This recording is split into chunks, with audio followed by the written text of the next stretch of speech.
Hola a todos, ¿cómo están? Espero que se encuentren muy bien. Continuando con las clases de comunicación y la experiencia de aprendizaje 3, el día de hoy desarrollaremos el tema Identificamos los dilemas que afronta la gastronomía en el Perú. Sin antes, darles la bienvenida a esta nueva experiencia de aprendizaje, la que iniciaremos dando un recorrido por nuestra ruta gastronómica.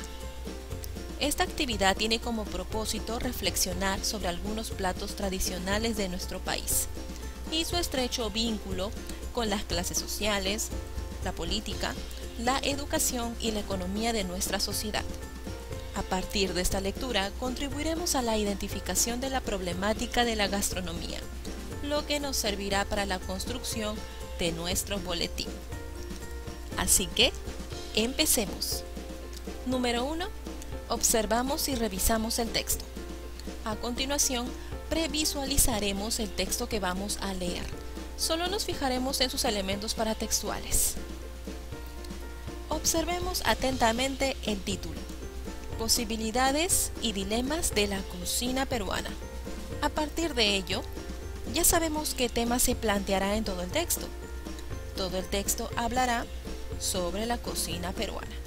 También podemos ver un subtítulo: Diferenciación y transformación. Esto me puede sugerir que posiblemente se busque a la cocina peruana como punto de diferencia frente a otras. Además que ésta va transformando y cambiando en el camino. Podría ser. Solo estamos viendo los elementos paratextuales. Sigamos revisando el texto. Contenido hasta que llego a otro subtítulo: Posibilidades. La palabra en sí no me da mucha información, pero si desvío la mirada sin profundizar en el texto me dan una pista: revaloración de los saberes tradicionales. Quizás hace referencia a las posibilidades y opciones de revalorizar y dar a conocer nuestra cocina peruana. Podría ser. Seguimos viendo más texto y más texto. Pero en mi caso hay una palabra que llama mi atención y es novoandina. Llama mi atención por muchos factores: su repetición constante en esta última parte y el desconocimiento de su significado también. En el caso de ustedes, podría ser diferente. Quizás alguna otra palabra o frase llame su atención. Si es así, es necesario anotarla. Bien, después de haber hecho este primer contacto con el texto, pasamos a la número 2. Inspeccionamos el texto. Después de haber analizado los elementos paratextuales, responderemos y resolveremos lo siguiente. Primero, identificaremos el título, subtítulo y la frase o palabra que llamó nuestra atención. Segundo, ¿de qué crees que tratará el texto? Número 3, ¿cuál creen que será su propósito? Y número 4, ¿a quién creen que estará dirigido el texto? A continuación, te ofreceré posibles respuestas según lo que analizamos con anterioridad. 1. Identifica el título, subtítulo y la frase o palabra que llamó tu atención. En este caso, el título fue Posibilidades y dilemas de la cocina peruana. Los subtítulos fueron Diferenciación y transformación. Posibilidades. La palabra que más llamó en este caso mi atención fue novoandina. 2. ¿De qué tratará el texto? Hablará sobre la cocina peruana. 3. ¿Cuál será su propósito? Promover la cocina peruana. Y 4. ¿A quién estará dirigido?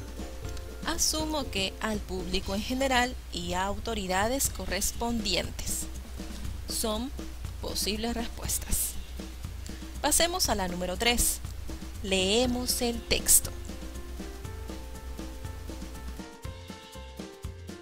Posibilidades y dilemas de la cocina peruana. Diferenciación y transformación. Con la independencia del Perú surge para la élite criolla dominante la necesidad de configurar un repertorio de expresiones culturales que dieran contenido y se constituyeran en referentes de una identidad nacional, siendo necesario definir los modelos culturales a seguir que debían distinguirse de aquellos que imperaron durante la colonia o el Tahuantinsuyo.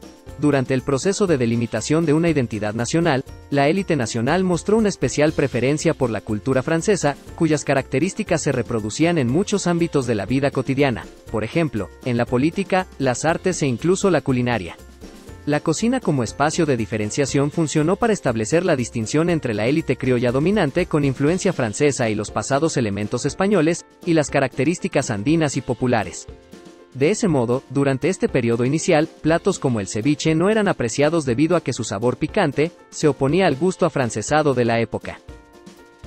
Paradójicamente, algunos elementos adoptados de la culinaria francesa trajeron consigo la reintroducción y revalorización de insumos, por ejemplo, la papa, que había sido incorporada respondiendo al interés de aquella culinaria por productos exóticos. La manera en que se presentaban los platos y el orden de la alimentación estuvieron determinados también acorde al gusto francés. Sin embargo, los platos populares se servían siguiendo una estética en la que sus componentes se presentaban mezclados, a diferencia de lo que dictaba la etiqueta francesa. En la medida de lo posible, las clases populares emulaban las costumbres de la aristocracia, como, por ejemplo, en la práctica del uso del tenedor, la servilleta y el mantel, que era una costumbre italiana introducida en España en el siglo XVIII, la que se popularizó un siglo después. Para comer, los más pobres utilizaban calabazas y mates como recipientes, en cuyos contornos, igual que en las vasijas prehispánicas, se plasmaban imágenes de la vida cotidiana. En Lima, la comida en los espacios públicos era diversa, dados los tipos de alimentos que se expendían y la variedad de los clientes. Para las clases altas existían cafés, dulcerías y fondas de renombre. Para las clases populares predominaban las picanterías, donde se consumían platos a base de ají y se tomaba chicha de maíz. A ciertas horas del día había puestos de comida ambulante que ofrecían refrescos y dulces, principalmente en el centro de la Plaza Mayor. Frente a la catedral también se reunían campesinos y viajeros para disfrutar de las distintas viandas. Con el fin de romper con el pasado colonial, las élites republicanas exploran otras vertientes culinarias intentando encontrarse en alguna de ellas. Es así que se dirige la atención hacia algunas tradiciones, especialmente a las de origen afroperuano y a las extranjeras que llegan al Perú, ya sea a través de grupos de inmigrantes o por el intercambio cultural con otras naciones.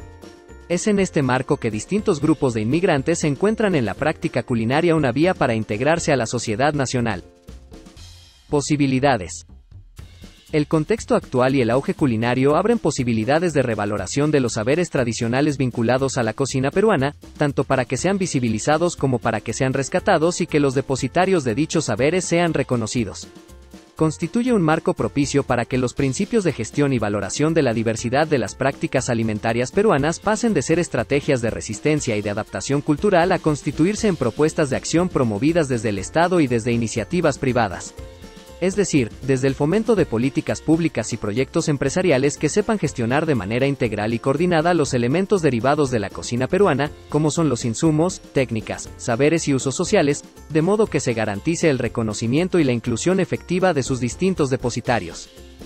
Así, una expresión cultural que es central en la sociedad nacional y que se encuentra arraigada en su propia tradición histórica podrá ser valorada y promovida para constituirse en el marco de políticas públicas que tengan como sus principios fundamentales la gestión y valoración de la diversidad. La globalización ha abierto una serie de posibilidades interesantes para la producción cultural y la preservación de la diversidad cultural.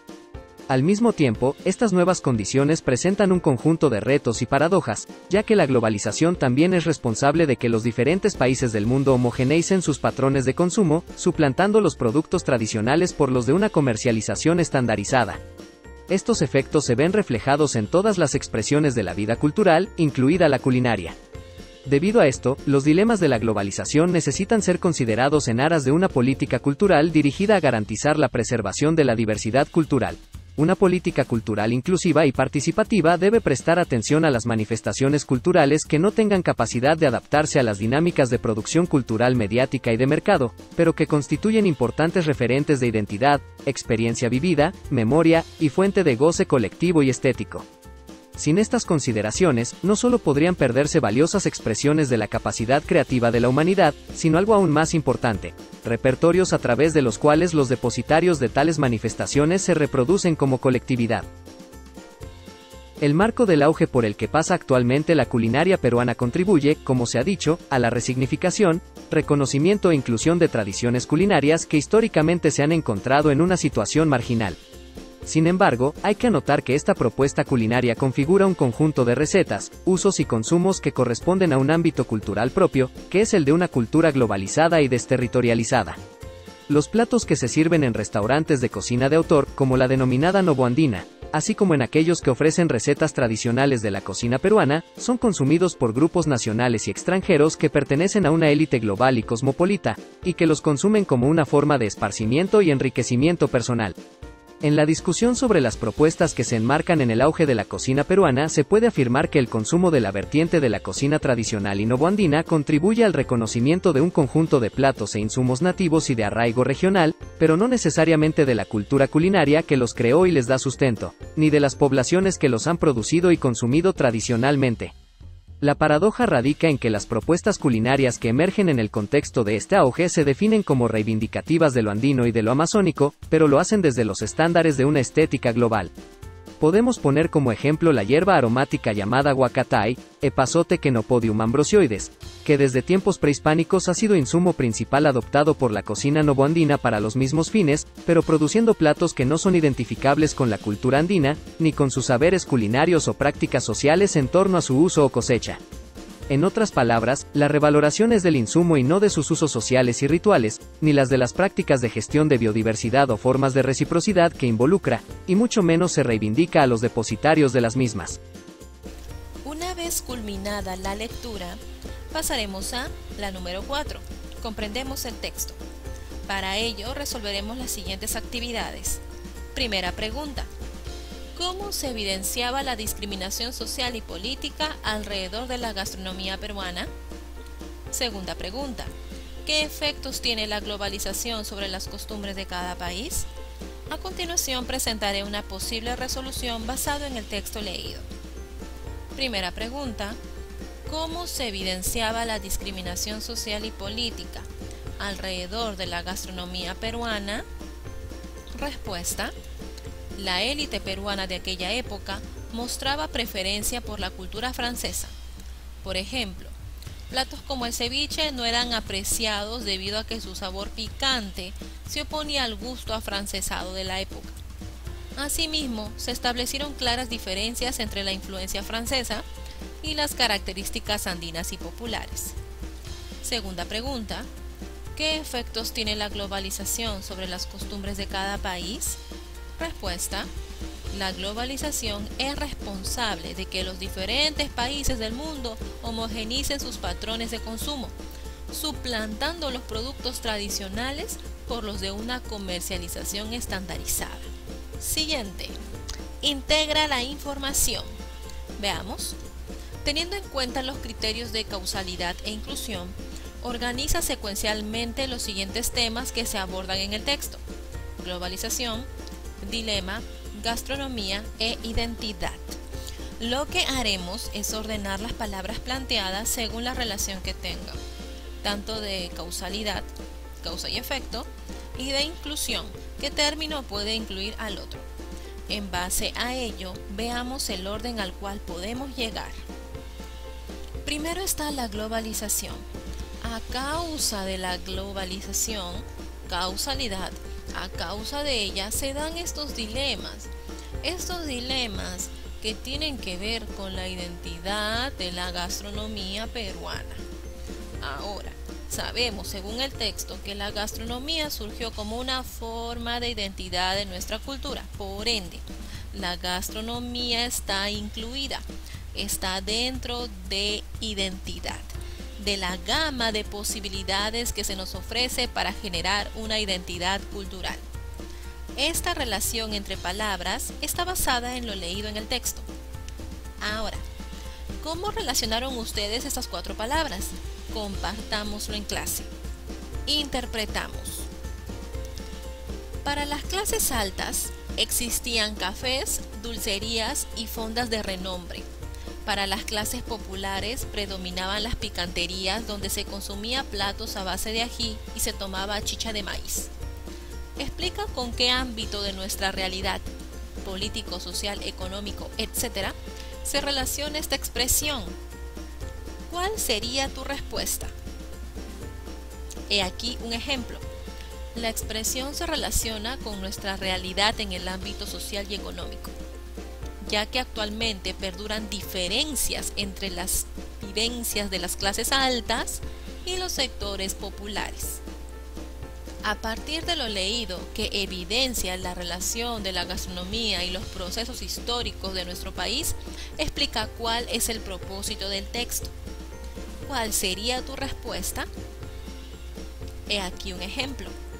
El propósito del texto es informar sobre la gastronomía peruana y su estrecho vínculo con las clases sociales, la política y la economía de la sociedad, ya que mientras avanzaba el Perú en el marco histórico, la gastronomía también lo hacía.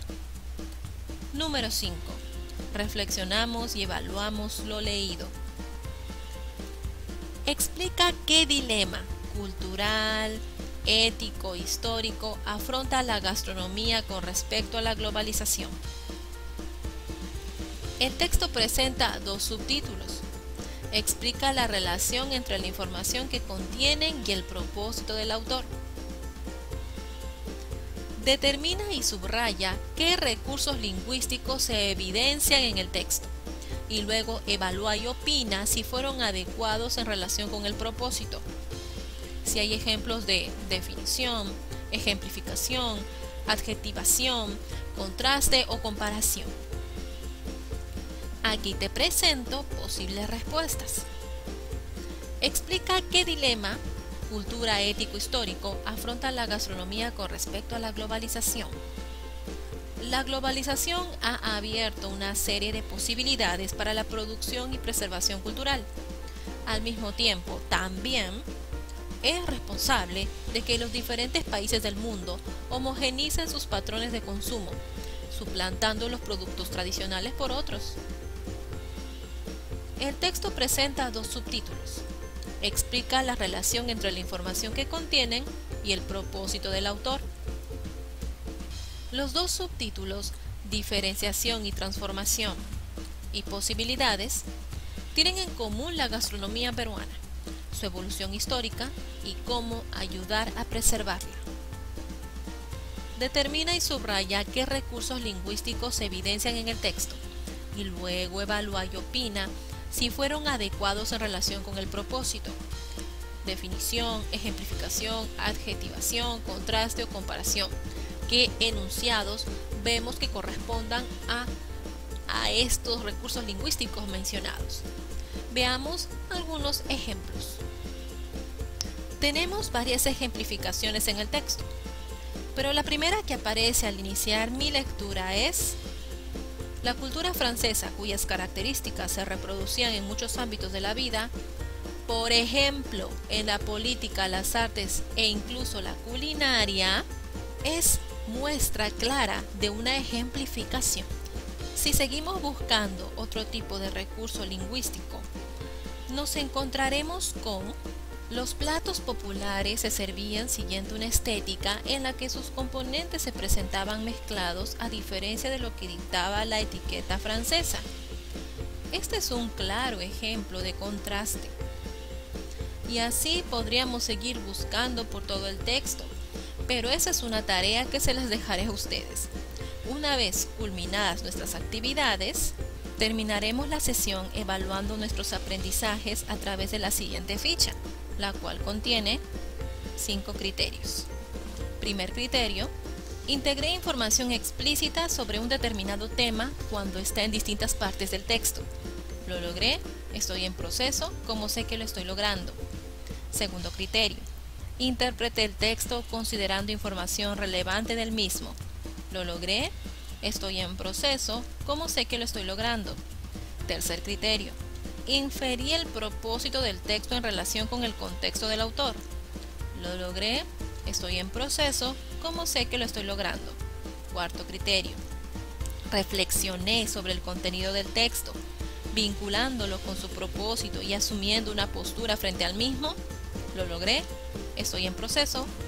¿Cómo sé que lo estoy logrando? Quinto criterio, evalué la intención de los recursos textuales empleados. Lo logré, estoy en proceso. ¿Cómo sé que lo estoy logrando? Muy bien, espero que se haya comprendido la clase del día de hoy. Suerte con las actividades a desarrollar. Cualquier duda, no dudes en consultarlo con tu docente. Cuídate mucho y nos vemos en un próximo video.